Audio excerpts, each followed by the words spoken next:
Hi, Melissa and Mitchell here again. We've got a few guests and we're talking biotech now. So first, a really warm welcome to Trevor Stuthridge, who is the co-founder and CEO of Cetogenics. Welcome. And Dr. Alec Foster, who's a portfolio leader in bioproducts and packaging for Scion. Thank you guys for joining us. How are you? Very good, thank you. Good, thank you. Yes. Good. Ready for some crunchy topics for us to discuss today? So. Where are you coming to us from today? So we're joined together at Scion in Rhetoric, the Scion campus. Right. Cool. Cetogenics is based at Scion because we're working closely with the organisation around our tech development. Great. Nice.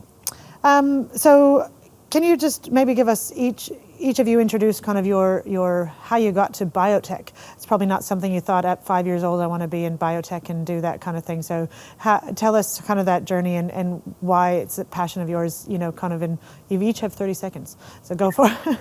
I'll jump in quick. I possibly was the 8-year-old who was seeking biotech. Were you? I had a chemistry lab in my garden at the time. But no, I think what got me to biotech is I was focused heavily on environmental fate and effects of toxicants and looking at waste management, wastewater treatment technologies, and recognised reasonably early on in my career that combining microbiology with clean technology concepts was the answer, that bacteria and other microorganisms are good at doing certain things, and engineering and chemistry is good at doing other things, and if you put them together, that's where you get the richness of innovation. And so biotech was a natural consequence of looking at how we can use New Zealand's resources or international waste resources to add value, and biotech is an immediate benefit to that. Yeah. Right. Go for it, Alec. Mine would be very similar, really. So for me, it was really, I wanted a kind of a job where I kind of help people. And I love science. I loved all kinds of different types of science. So it didn't really matter what the science was. I did it all. So history, astronomy, biology. And really, I just came to a realization that biotech is the best way that I can help people. And I was going to say, you both have you have this kind of like, you're actually world famous in New Zealand, kind of. You both have worked in big industries around the world and bring a wealth of experience, which is kind of the unique benefit of being a small country, is we can kind of suck in everyone else's, what they're working on, and kind of build on the shoulders of giants. So I won't maybe go into all the experience, but for everyone looking and listening, we've got some whiz-bang wizards on this topic. And yeah, we might just crack into it because we've got some really chunky questions to get through, if that's all right. Please. So we're talking circularity, self-sufficiency. I guess that's a topic in New Zealand specifically, and climate change challenges. We spoke earlier about resilience and that kind of thing. Can you speak a little bit about some examples that you're seeing and what you're working on to sort of enable that? Yeah, I can speak to an example that leads on to why Cetogenics exists. So in terms of circularity, I think the important point to note is the rest of the world accepts climate change, as I guess to a degree New Zealand does, but more importantly, the rest of the world is trying to address climate change positively. So the example I'd like to dwell on briefly is the European Union, who have said, because of things like Ukrainian conflict and so forth, we must be self-sufficient in energy and fertilizer. As a series of nations. We can't put ourselves at risk of supply. We have a massive resource in organic waste resources. They have a massive resource there. And so they're combining organic waste repurposing into natural gas replacement, energy replacement, and fertilizer replacement. They've set a target of by 2030, they'll generate 38 billion cubic meters of renewable natural gas from the organic waste. Only organic waste has that material available to it. They only make 5 billion cubic meters at the moment. So that's a huge commitment. And circularity is recognizing that organic waste is available to be converted to that natural gas.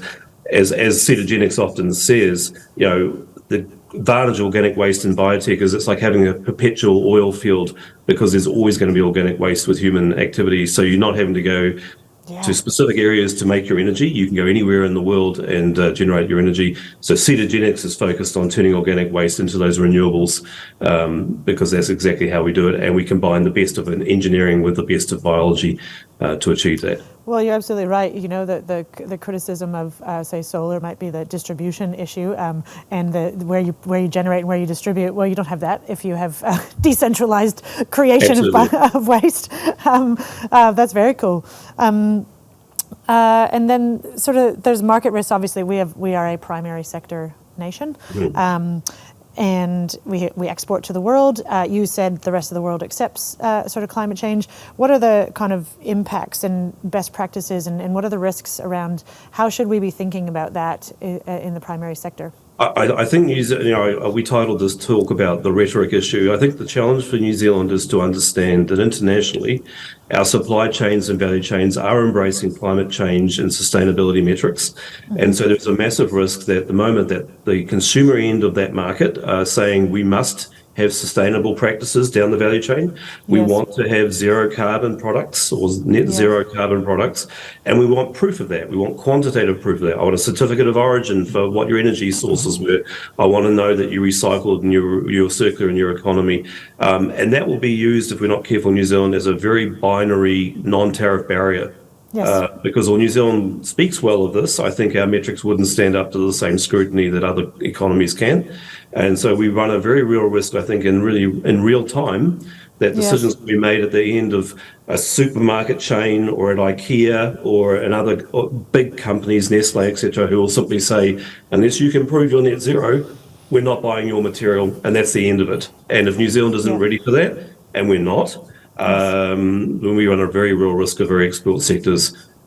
Hence, that's why biotech needs to play a role in New Zealand, I think, to address some of those needs. I mean, being in the primary sector, I feel like maybe we should go to sales meetings together, because we're talking from the same song sheet in that these risks are real. They're not future. They're now. They're now. And you're absolutely right. Doesn't matter what trade negotiations we have. It's just actually, and they're almost sometimes blatant about they're using that as a barrier to kind of be able to support their domestic products. So how do we ensure we have markets is a real concern. Can I make another point, Melissa, related to that? Is it used to be a paradigm that no one will ever care about the greenwashing or sustainability because it would double the price of a bottle of milk, or it would double the price of jeans. The reality is now, when you look at it, it's only going to add a few cents to the pair of jeans. It's only going to add a few cents to the food stuff. It's not going to be enough to stop the consumer from buying it, knowing that it's sustainable. And so that's the paradigm shift. We can't say we're the most efficient producer of X, Y, and Z in New Zealand, and it won't matter down the chain. For a few cents of difference at the other end, we'll be outcompeted by those who've embraced this. I think that's right. And how do you get actually that just becomes now the ticket to the game, right? And just ticket to the game. And then the other part is technology. How do we start to think about our productivity? How are we competing at that end consumer level? That digital proof point and that capability element that you're talking about is super, super critical. So yeah, great work. Alec, do you want to add anything to that before we jump on? I just want to highlight that it's going to be a disruptive technology. So we've seen in the last few months how AI has changed. A similar thing is going to happen with biotechnology. It is going to be rapid change, and it's going to take people by surprise. And it's not just going to impact access to markets, it's going to really impact productivity. Yes. You're going to see huge changes in productivity, huge changes in types of products. So it's going to be a diversity of products. It's going to be different types of products that people have never had in the past. And these are not just going to have potentially economic benefits. They're going to have environmental benefits. They're going to have performance benefits. So I think you're going to see new and different types of products come really quite rapidly over the next 10 to 15 years. Yeah. That's really great. And look, I've been in the tech industry for nearly 30 years, but my knowledge of biotech is still very, very basic. And look, for the average consumer, for the average citizen, in today's world, everyone's hearing conversations about AI, but still no one hears conversations about, biotech, right? And so I think these kind of sessions and these kind of conversations are really important for us to kind of take out to a more public audience. So one of the particular areas that I'm thinking about here is called synthetic biology.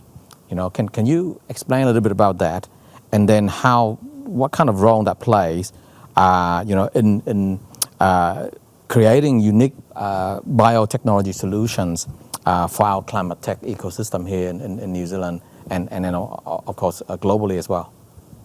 Yeah, I can take that. So really, synthetic biology is about introducing new genes into organisms, and we create new pathways to create different types of products. So it's been utilized in the past to create various medicines. It's been utilized to make various different types of products. Now, it's effectively like a fermentation process in many instances. So if you're utilising Lanzatech is a prime example for New Zealand, where they're taking carbon monoxide, growing it in a fermenter, utilising microorganisms, and creating a product at the end. Synthetic biology can also play into other areas like modifying crops to actually improve performance, pest and disease, utilisation of fertilizers. Now, it's going to make huge impacts in terms of in various sorts of areas. It's medicines, materials, and really just generally tackling environmental issues. One of the ones that I'd like to highlight is kind of like in the polymer sort of space. So in the US, they've got they recently released targets for 95% of plastics to be replaced with bioplastics. That's a huge target. And the only way that they're going to achieve that is by utilizing synthetic biology. So that's utilizing bacteria to make natural and unnatural polymers. So think polymers that typically were made from petrochemicals. So I have a question, just a quick question. Those, as you said, natural and unnatural polymers. Is there like a downstream waste management? Does that fit into your kind of conversation, Trevor, about the, how does an unnatural polymer get disposed of? Yeah, I think I'll let Alec finish his thinking, but I think the important point is you have to understand the system that you're a part of. Yeah. And you have to understand how you are going to address circularity when you introduce these new technologies and these new products. That is critical to the overall proposition, because there's no point repeating the same mistakes that the fossil industry made. One of the challenges for these plastics and so forth is, to a degree, we used to sell them on their compostability, and they're no worry, they're going to disappear into the earth. In some ways, though, it's hard to distinguish what they are from the other plastics, so recyclability can be a challenge, only because they essentially become a contaminant in the recycling system. Yeah. And they work against themselves in some ways. Interesting. Yeah. Carry on, sorry. What we can introduce is new types of recycling mechanisms. So one of the things that we're doing at Scion is utilising enzymes to break down the polymers back into its monomers so that they can be remade back into plastics. So this is a far more sustainable approach to recycling. Any mechanical type of recycling, you can only recycle it so many times. But by utilising enzymes, we can do it again and again and again. There's plastic-eating enzymes, is that what you're talking about? Exactly. Like Pac-Man to eat the plastic polymers? That is exactly what it is. It's You can deconstruct and reconstruct infinitely. That's what Alex is really saying, which is really, really cool. Yeah, that's great. So biotech equals Pac-Man. I get it. Well, effectively, Pac-Man is just hungry organisms doing something, right? That's what biotech's all about. Absolutely. If you think about your washing powders, they all contain enzymes, and those enzymes come from biotechnology. So that's it's no different to utilizing washing powder enzymes to move towards utilizing them on plastics. Yeah, correct. Can I just throw a question I've just been thought of? So when we have these conversations about AI at the moment, one of the major concern is, it's both an exciting development as well as potentially a dangerous one, right? So this whole concept around responsible AI and regulations around AI and all of that, that's moving along rapidly. Is biotech an area where there also needs to be something similar around kind of guardrails and frameworks and to make that safe? Yeah, can I just before you guys add a little bit of color to that question? The Honorable Ginny Anderson said that because we come from a sort of like bicultural nation, we're being able to add a lot of ethical conversations around the AI. Where do you see New Zealand's unique contribution to this space? And can you speak about, that kind of possibly good, possibly bad? It's a tool. If you use it wrong, it probably isn't good. But where does New Zealand play, and what's the opportunity that we can add?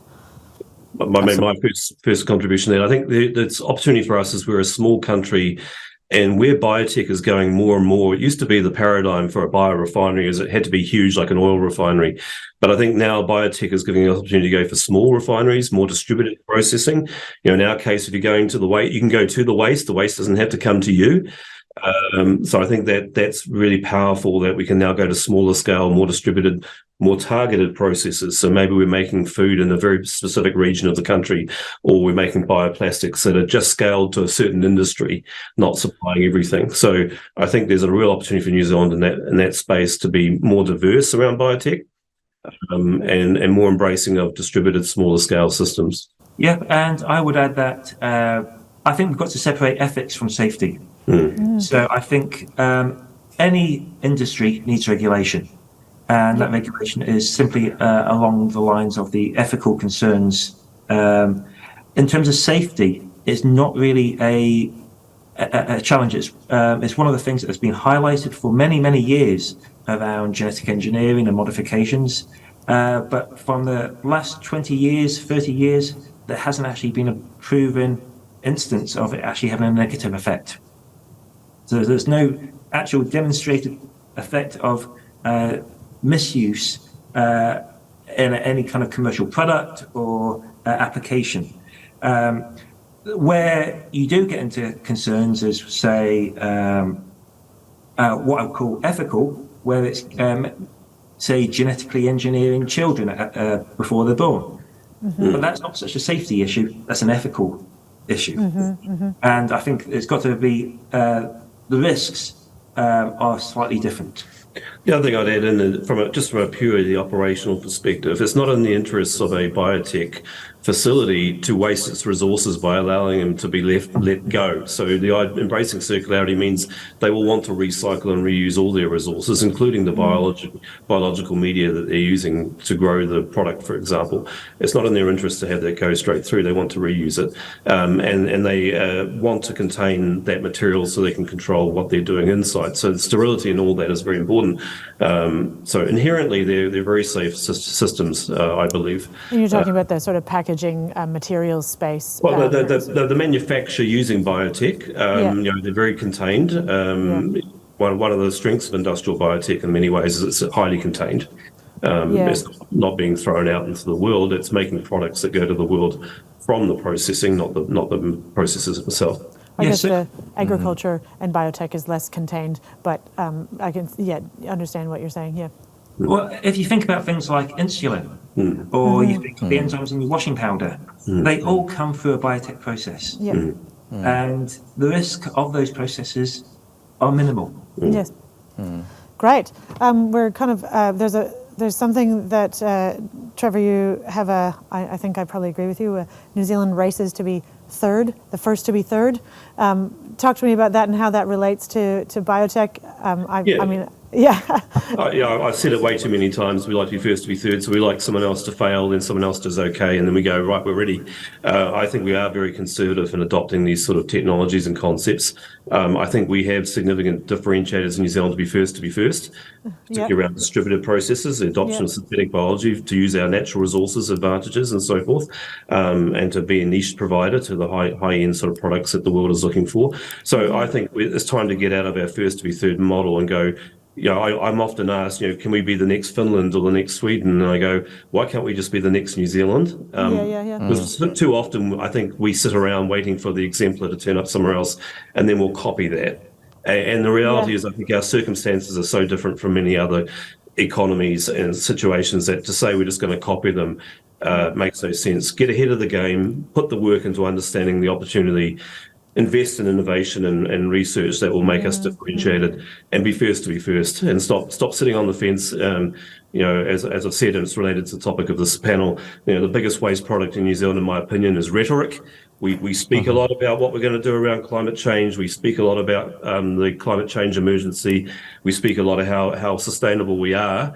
But I think we would struggle in the new paradigm of what the other economies are doing in Europe and so forth to prove that we're anywhere near or ahead of them. I think we've seen in reality be well behind them in our thinking around synthetic biology or the adoption of biotech or biomaterials. And I think it's time to get off that fence and have courage and a commitment to do this.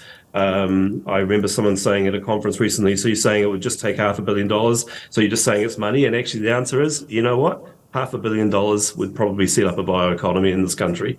So it is just money, frankly, around infrastructure. staffing resources, adopting technologies from elsewhere and differentiating them. It is fun in many ways. It's just money. That's what every other bioeconomy in the world has done. Put money into it. Well, I think that's the other thing. It sounds like an undeniably large opportunity globally, Indeed. and then we've spent more on less probably in this country. $500 million. We've probably spent that in just thinking about it. So well, we'll have no one out but ourselves to blame about how we knew there was an amazing opportunity for the last 20 years. That's all good. But a year from now, Europe makes a decision about climate change metrics on commodity primary industry products, and we're wondering why we weren't ready for it. we're not in the game. It'll be our fault. Yeah. Absolutely. And we truly Absolutely. believe there's a climate change emergency. We need to change. We need to change. And we need to do it rapidly. So that's Wonderful. Less rhetoric, more doing. Less hooey, more doing. Yeah. On that note, I think that's all we have time for today, but we look forward to continuing this conversation about biotech and the bigger picture opportunity for Aotearoa New Zealand in the near future. Thank you both. Thank you both. For your Good. expertise and your Thank you. time. Thanks. Kia ora.